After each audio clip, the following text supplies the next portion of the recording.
Right, now let's get to some potentially very big breaking news here, because the organisers of the failed European Super League debacle that we followed here on Sky Sports News not so long ago have just announced new proposals, and they are now claiming that 80 teams could be involved. Yeah, so nearly 2 years ago, the breakaway league was announced with 12 founding members, including the likes of Arsenal, Chelsea, Liverpool, Manchester City, Manchester United and Tottenham. The news was met with fierce opposition and collapsed within days, where UEFA and FIFA blocked any further versions of a Super League, a move which is being challenged by organisers A2022 in court. Last October, we began an open dialogue on the future of European club football. Since then, we have spoken to nearly 50 European clubs and other stakeholders. The vast majority of them share the assessment that the very foundation of European football is under threat. It is time for change. European club football is at a tipping point. Huge imbalances have emerged across the continent, and clubs with glorious European traditions are no longer able to compete.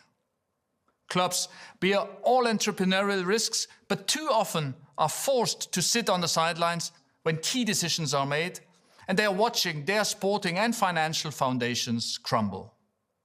And our discussions have made clear clubs are often unable to publicly speak up against a system where the threat of sanctions is used to stifle opposition. Later this year, the Court of Justice of the European Union will rule on the legality and the compatibility of the UEFA monopoly with the fundamental freedoms, principles and values of the EU. Their decision will impact not only football, but all European sports. Our objective is to present a sustainable sporting project for European club competitions, available at a minimum to all 27 EU member states. Today, we present the preliminary results of the first phase of our dialogue, which has been honest, direct and constructive. And there are clear conclusions about the need for change and the building blocks of how to achieve it.